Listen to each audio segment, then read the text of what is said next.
भोपाल से बड़ी खबर है। तारा सेवनिया में अवैध रूप से संचालित आंचल चिल्ड्रन होम्स की जांच में बड़ा खुलासा हुआ है। चिल्ड्रन होम्स का संचालन विदेशी फंडिंग से चल रहा था।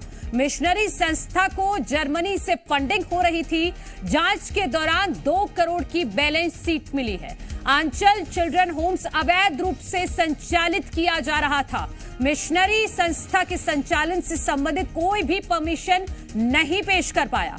जांच कमेटी ने रिपोर्ट गृह मंत्रालय को सौंप दी है। विदेशी फंडिंग की अब गृह मंत्रालय जांच करेगा। पुलिस ने मैथ्यू के खिलाफ धर्मांतरण कानून के तहत मामला दर्ज किया है। तो ये इस वक्त की बड़ी खबर अपने दर्शकों को बता रहे हैं, जहां पर सेवनिया में अवैध रूप से संचालित किया जा रहा था आंचल चिल्ड्रन होम्स। इसको लेकर जांच चल रही थी, जिसमें बड़ा खुलासा हुआ है कि इस चिल्ड्रन होम्स को चलाने के लिए विदेश से पैसा आ रहा था। मिशनरी संस्था को जर्मनी से फंडिंग की जा रही थी और जांच के दौरान 2 करोड़ की बैलेंस शीट मिली है, जिसके आधार पर यह कहा जा सकता है कि जर्मनी से पैसे दिए जा रहे थे इस आंचल चिल्ड्रन होम्स को चलाने के लिए, वो भी अवैध रूप से। मिशनरी संस्था के संचालन से संबंधित कोई भी परमिशन भी नहीं थी।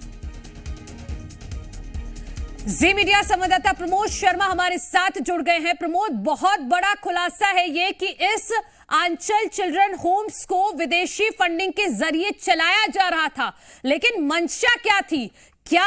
कौन है इसके पीछे और क्यों ऐसा कर रहा था? देखिए, क्लियर कट है मन्नू, इनकी जो मंशा थी वो जर्मन मंशा थी और जर्मनी मंशा के सहारे मध्य प्रदेश की राजधानी भोपाल में अवैध जो बालिका छात्रावास है उसका संचालन कर रहे थे। और जैसे प्रशासन की नजर में आया तो उसे तो अनदेखा कर दिया गया, 1 बार 2 बार, लेकिन एनसीपीसीआर की कार्रवाई के बाद अब इसको बंद कर दिया गया। लेकिन सवाल खड़े ये हो रहे हैं कि आखिरकार ऐसी मंशाओं को मध्य प्रदेश में बल कौन देता है? अनिल मैथ्यूज जो मिशनरी संस्था जो अवैध संचालन हो रही थी उसके कर्ता धर्ता थी, जर्मनी से ऐसा जो पैसा है वो किस मानसिकता के सहारे लिया जा रहा था, ये जो कमिश्नर की जांच रिपोर्ट है उसने पोल खोल दी है। सवाल ये है कि आखिरकार विदेश से आप पैसे ले रहे हैं, लेकिन आपको परमिशन लेने में दिक्कत क्या है? आपके पेट में क्यों दर्द हो रहा है ये बताने में कि आप बालिका छात्रावास समाज के कल्याण के लिए और जो निचले तबके के बच्चे हैं उनके बेहतर शिक्षा दीक्षा एजुकेशन के लिए संचालित करना चाहते हैं। लेकिन इन मिशनरी संस्थाओं की मंशा ही कुछ और है। इन्हें देखिए, समाज सेवा की आड़ में अपना या तो धर्मांतरण का या फिर कोई दूसरा खेल खेलना होगा।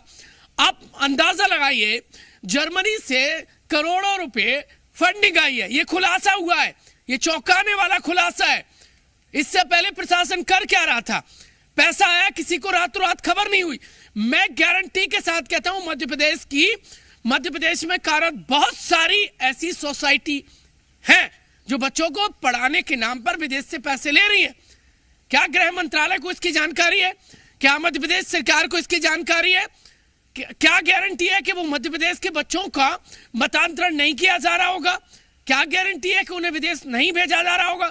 बड़ी तादाद में मध्य प्रदेश के बच्चों को जो विदेश से, ठीक है, ये मेरे सोर्सेस बता रहे हैं, बड़ी तादाद में मध्य प्रदेश के ऐसे बच्चे जो विदेशी फंडिंग से एमपी में पढ़ते हैं और बाद में उनको देखिए विदेश बुलाया जाता है और उन्हें वही पाठ पढ़ाया जाता है जो विदेशी मानसिकता है। ठीक है, जानकारी है। बहुत शुक्रिया आपका तमाम जानकारी के लिए। लेकिन सवाल यहां पर यह भी बनता है कि अगर जर्मनी फंड कर रहा है तो जर्मनी को इससे क्या फायदा है? इस बात का भी जिक्र और खुलासा होना चाहिए।